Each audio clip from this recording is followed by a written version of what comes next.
Quem não valoriza o que tem na mão, por mais pouco que seja, perde a oportunidade de ser um canal de milagre. Perde a oportunidade de criar, de forjar o próprio futuro.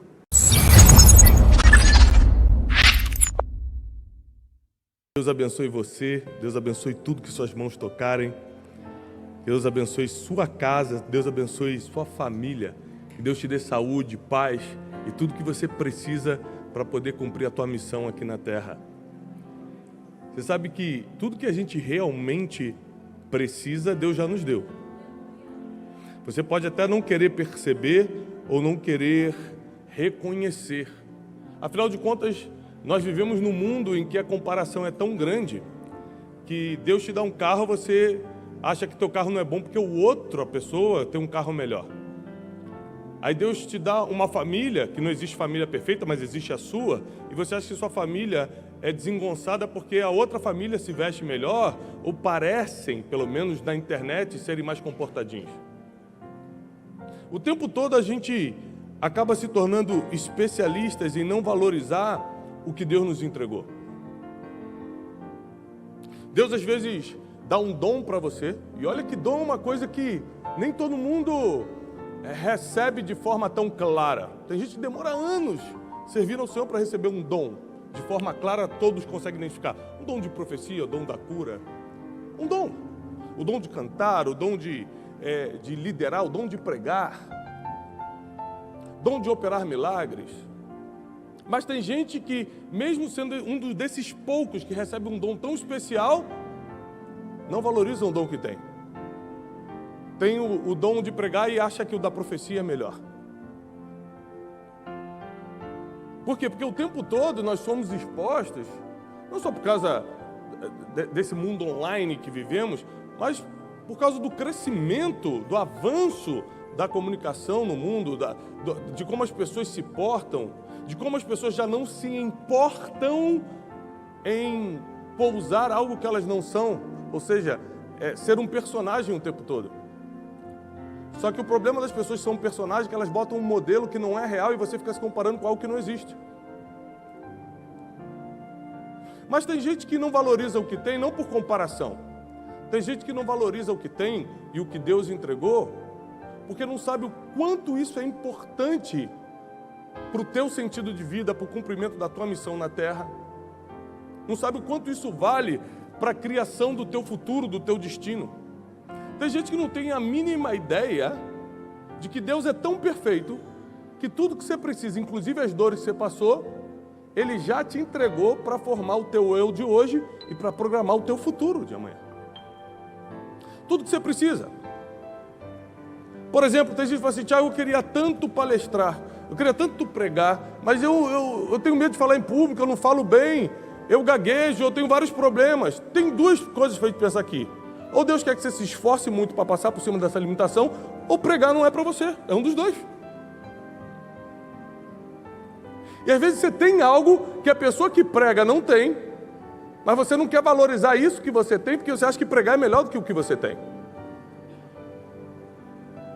Mas isso serve também para coisas materiais, isso serve para a família, gente que compara a família, a gente compara coisas materiais, eu tenho, você não tem, você faz, eu não faço, eu queria viajar como você viaja.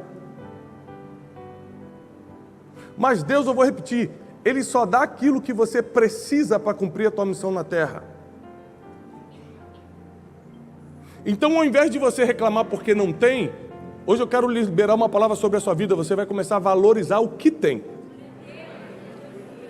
Porque com aquilo que você tem, Deus vai fazer um milagre acontecer. Você imagina se aquele menino que estava na multiplicação dos pães e peixes, quando visse a multidão e visse Jesus precisando,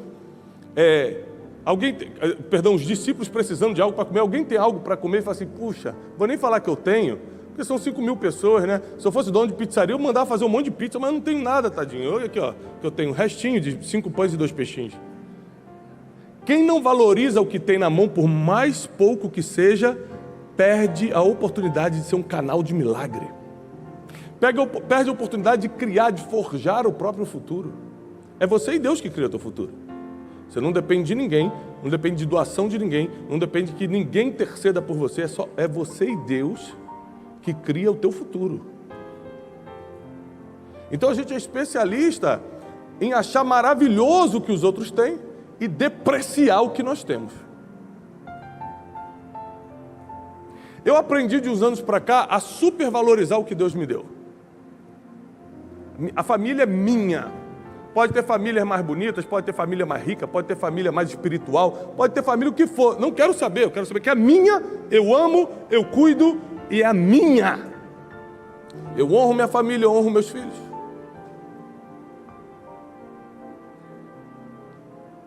Pode ter gente com um carro melhor do que eu não quero saber. Aquele é o meu carro, é o que eu posso pagar.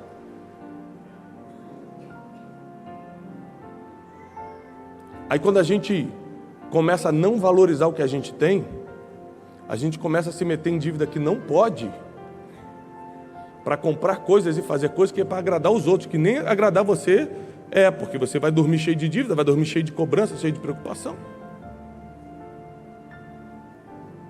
Então tem muita gente que recebe coisas divinas e perde por não valorizar. Aliás, a palavra desprezo, a palavra desprezo ou menosprezo aparece sempre na Bíblia como algo que você vai perder. Toda vez que uma pessoa desprezou ou menosprezou algo na Bíblia, ela perdeu isso. A esposa de Davi desprezou Davi em seu coração quando viu dançando, entrando com a arca em Jerusalém. A Bíblia disse, e desde esse dia, ela nunca teve filhos. A Bíblia diz que Golias desprezou Davi quando viu, falou, esse é o que vai lutar contra mim? Eu sou algum cão para ele vir lutar comigo com paus? Desprezou e perdeu. A Bíblia diz, não menospreze os pequenos começos. Ou seja, desprezo e menosprezo não é para estar no vocabulário de alguém que se diz crente. Não é para estar na tua vida.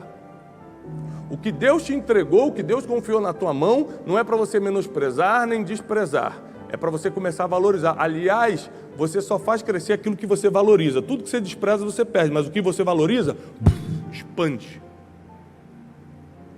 Então o pouco que você tem, o donzinho pequeno que você tem, que você gostaria até de ter outro, mas o que você tem, começa a valorizar para ver onde Deus te bota com esse dom. E tem algo muito interessante na passagem que eu vou ler hoje. Eu gostaria que você, por favor, abrisse a Bíblia em Juízes, capítulo 16. Juízes, capítulo 16, versículo 28. Olha o que diz, 16, 28 de Juízes. Então Sansão clamou ao Senhor e disse, Senhor Deus, eu peço-te que te lembres de mim e me dê força apenas mais uma vez. Vou repetir isso. E me dê força apenas mais uma vez, para que de uma vez por todas me vingue dos filisteus pelos meus 2 olhos que eles arrancaram. Abraçou-se, pois, Sansão com as 2 colunas do meio que sustinha a casa e arrimou-se sobre elas com a sua mão direita numa e com a sua mão esquerda noutra. E disse Sansão, morra eu com os filisteus. E inclinou-se com toda a força e a casa caiu sobre os príncipes e sobre todo o povo que nela havia. E foram mais os mortos que matou na sua morte do que os que matara durante toda a sua vida. Vou te explicar quem foi Sansão. Um menino especial, que quando nasceu, os pais o consagraram ao Senhor, como nazireu, alguém que seria separado para Deus.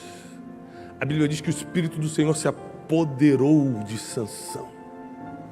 Sansão tinha um título mais importante de Israel naquela época, que era juiz.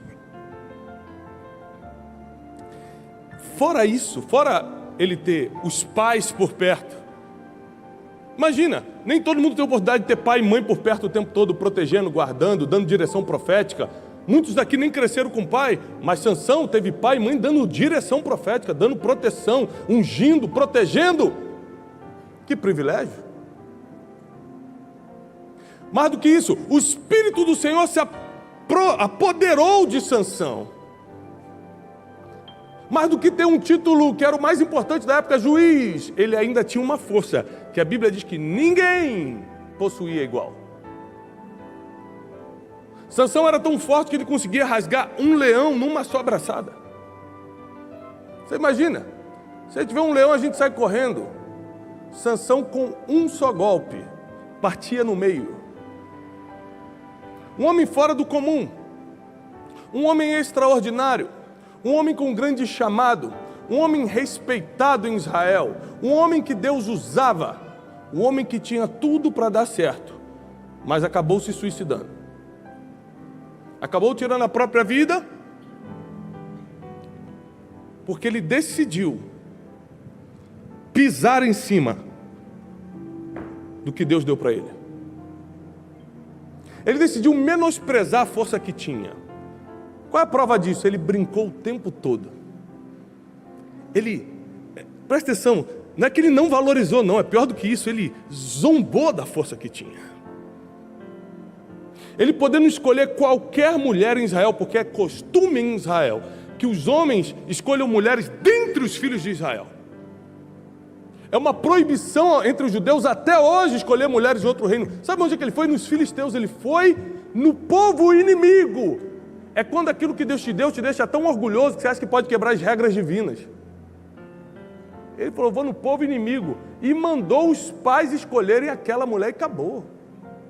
Sendo juiz em Israel, sendo um homem que o Espírito do Senhor se apoderava dele, deitava com as prostitutas. Ele zombava do que Deus entregou para ele. Ele